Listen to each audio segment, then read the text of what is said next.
My name is Luke. And how old are you? 5. 5 years old. And what do you like to do? I like to do exercise. Luke was diagnosed at 3.5 with autism spectrum disorder, and he, before that, was having a speech delay, sensory issues, occupational therapy issues. We started off with speech as well as OT, and then we slowly got our diagnosis. At that time, it was, just horrible, honestly, just very deflating, and we were very lost and didn't know what we were going to do. After we got our diagnosis, I called the center and I actually spoke to Miss Jamie TINDLE, and she just helped me and shared a lot of things and just said, basically, you're going to have to cry, grieve, process it, and then get ready to fight because you'll be your son's biggest advocate for the rest of his life. The name of our organization is Families Helping Families of Greater Baton Rouge. We're a family-driven resource center for people with disabilities of all ages and all disabilities. We offer 3 core services, which is support, information, and referral. My favorite being support because we are all family members of someone with a disability, so offering that one-on-one support of a like experience is really critical to others, and it's all free of charge. Since coming to Families Helping Families, after our first initial diagnosis, they've kind of provided us with a roadmap of where to go, what to do, those type of things. We were able to get him into an ABA center, which he currently attends now. He takes gymnastics, soccer, he's had swimming lessons, so he is just your typical 5-year-old little boy. And without Families Helping Families, we wouldn't have those resources. And just literally, it's our one-stop shop. We just kind of came here, everything was laid out for us, and we hit the ground running to get him the best care. He was diagnosed at 2 years old, and it was started off with a speech delay, and it went on to occupational therapy, and every step along the way, people were saying there's something special about him, and then eventually he got diagnosed as autistic and with ADHD, and with the help that we've gotten, he's been able to progress so much to where before we couldn't go to the restaurant without him slipping away and getting into the kitchens. He's gotten into at least 3 restaurant kitchens. It's amazing how you know it's going to happen, and it still happens sometimes. So now he can, we can just go to a restaurant and he'll sit through it. His social skills have improved a great deal. Before he get into anybody's lap or car or house and maybe sometimes have difficulty understanding what's appropriate play with other kids, to now he's a normal 5-year-old, which means those still exist, but they're more normal. He taught himself to read. I remember around the time of the flood, he was almost 3, and we were at a fast food restaurant, and they had a sign that was specially made for the flood because they only had a few things, so they had big letters, but he just started reading the sign, and it started off with, he's not saying that, is he? And then he started saying that, and so he's just always been able to read since then, and of course it's gotten better and better, and his math is, I think they said he's at a 2nd grade level, and again, it pretty much is, he's just learned it, and you just kind of go along with it and ask him questions, and he'll figure it out in his head pretty quickly. We were kind of blown away how he was just really taught himself to read. He plays with some little YouTube videos and things like that, and he's taught himself to read and all kinds of other exceptional things. But really our most importance is just him, social skills and working on things like that and being a productive citizen one day. Families Helping Families is all the way along the way has helped us facilitate us getting to the help that's needed for him. Autism is a neurological disorder. I'm actually a parent of a young man with autism. It manifests in communication deficits, in social deficits. Individuals with autism struggle to make friends sometimes and understanding social boundaries. And there's also an incidence of repetitive behaviors, ritualistic behaviors as well. And exactly, what is your role as far as your work with Families Helping Families here? Well, first of all, we provide peer-to-peer support for families. Obviously, having been through it myself, and Kara, who works with me in the program, she's a mom of a young man with autism as well. We know what it's like to get that diagnosis, and it can be devastating for a family. Oftentimes, they don't know where to turn. What does it mean? We've received this diagnosis. What do we do now? Where do we go from here? So we will refer families to the medical therapeutic services that they need. We help them with educational advocacy in schools. We'll help guide them through the individualized education program process and make sure that the kids get what they need so that they can access their curriculum and receive an appropriate education. We're a family-driven resource center for people with disabilities, people of all ages and all disabilities, and we offer support, peer-to-peer support. We are parents of children with disabilities that work here, so when we offer support to other families, it really makes an impact on their life. And then secondly, empowering them with knowledge and workshops, trainings, all free of charge. It could be topics, any disability topic whatsoever. And then lastly, but also important, is referral. If we can help them within this center, we want to do that, whether it's education, early steps, which is 0 to 3, no matter what their need is, we want to try to help them here.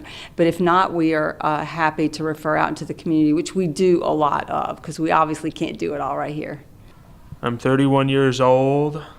I work at Alliance Safety Council as an intern. I do scanning and data entry. My family owns a salsa business. We produce our salsa on LSU's campus. He works part-time and also has a hobby of making salsa. And our family has actually turned that into a business because of his interest in making the salsa. He originally began at a young adults camp for young adults with disabilities, and they were given the opportunity to choose a good or a service to do for other folks. And the leader of the camp said, I will have a Friday market for you every Friday this summer, and you can make your good or your service, and I'll help you with that. And that was just a huge motivator for Davey. He picked making his grandmother's canned goods, and salsa was one of those. They had a garden, and she had plenty of fresh vegetables, and was happy and willing to teach him how to take those vegetables and can them into spicy beans and salsa, jellies and jams, that type of thing.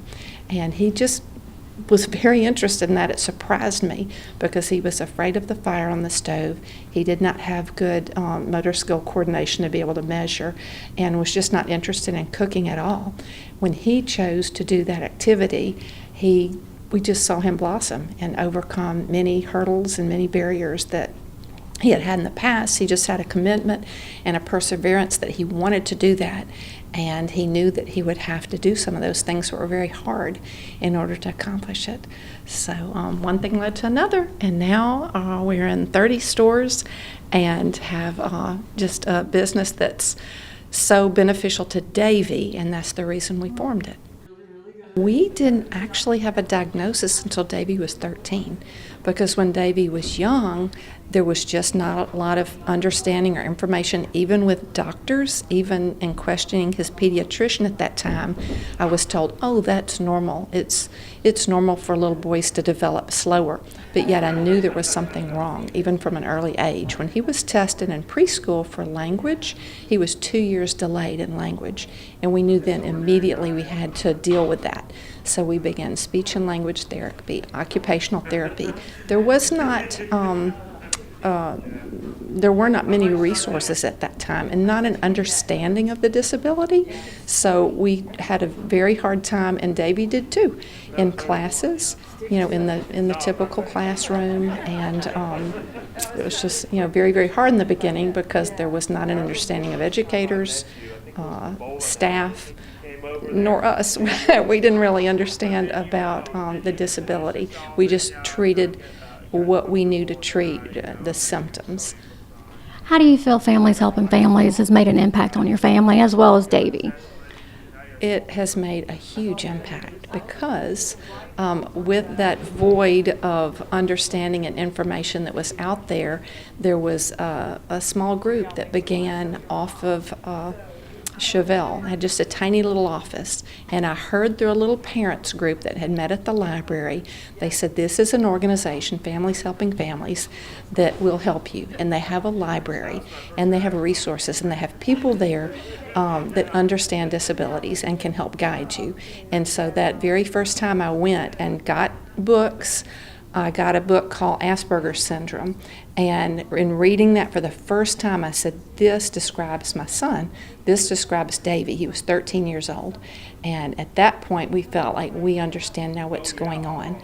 And of course, we had been working all those years on the therapies and things that we knew to work on, but all of a sudden, it gave us a clearer picture and understanding, and just gave us a lot of guidance in what we needed to do next. If you have any questions or about your child's diagnosis, or if you just feel something's different, just come here, talk to them, come to the center.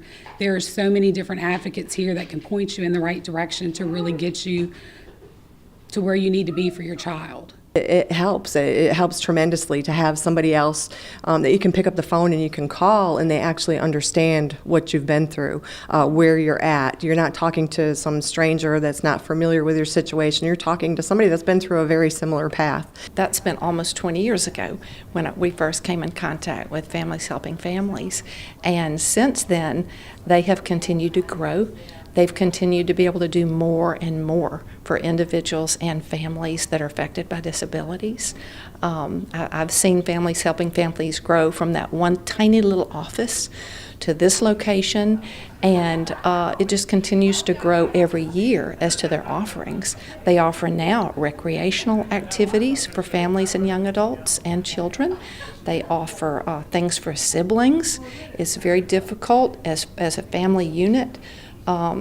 Not just for the individual, but for siblings, for moms, for dads, and they offer resources for all of those individuals now. They offer trainings, seminars, things that they put on themselves, and outreaching to other organizations that offer very needed resources. Davey was asked a little over a year ago to be on their board. He gladly accepted that. He's the first person with a disability to actually be on their board, and he feels like he can give a unique perspective and insight and has some really good ideas. So I've learned a lot from Families Helping Families. I learned social skills, but going to Families Helping Families has been great, especially in social interacting, as an individual with disabilities. It's very hard to socially interact, and you learn social skills from just social interaction and many other skills. Facebook, Families Helping Families of Greater Baton Rouge. I mean, cutting edge, state of the art, just right off the press information, and all of our events, which cover all of our programs. And then just call us, 225-216-7474, or email info@fhfgbr.org.